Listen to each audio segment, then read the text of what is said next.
Je lis pas beaucoup. Quand j'étais enfant, je le faisais beaucoup plus. J'avais du temps. J'en ai appris des trucs. Mais maintenant, je passe mes jours, mes nuits hors de ma tête. Au large, outils en main. Je connais chaque centimètre carré du pont à la proue. Les bouées, les filets, la rouille sur les écrous. Mais à chaque fois que je monte sur le chalutier, je me dis que si, année après année, je prends la mer avec le même bateau, il y a un jour où tout commence à se fragiliser et à perdre des morceaux. Alors forcément, toi, pour pas couler, tu frappes la tôle, tu frottes la coque, tu repeins ce qui se ternit.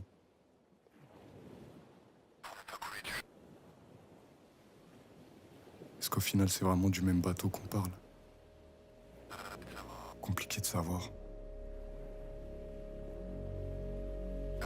Moi, ce qui me travaille, c'est pas les bateaux, plutôt les humains.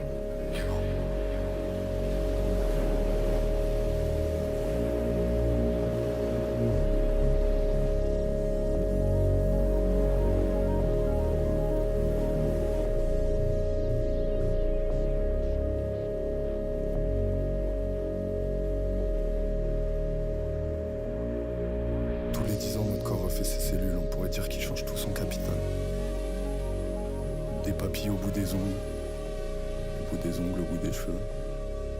Plus rien ne reste à part 2 ou 3 organes qui prennent un peu plus de temps.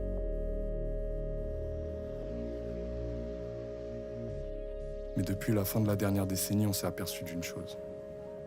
D'accord, nous disparaissons, mais dans nos entrailles, bien conservés, il y a des locataires qui, eux, ne disparaissent pas.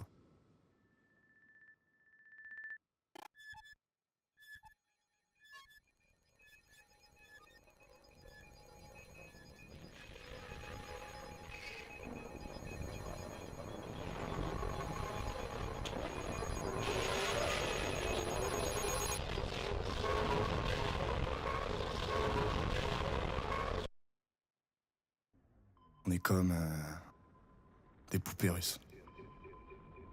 C'est des métaux lourds, des polymères, des goudrons, de toutes sortes qui nous habitent, qui se renouvellent pas, qui se multiplient.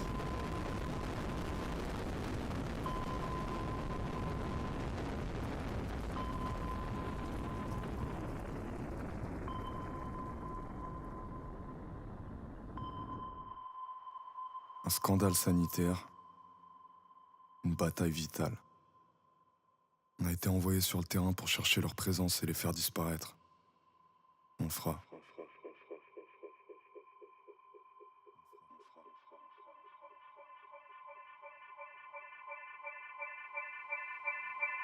Même s'il faut mettre les mains dans la vase et y perdre la raison. On se lève tous les matins en sachant qu'on fait pas ça en vain.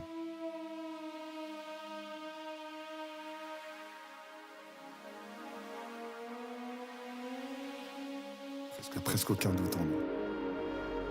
Mais en même temps, j'ai une pensée qui me bouscule. Sinon, on disparaît, on se renouvelle. Et qu'eux, ils restent. Ils sont là depuis le début.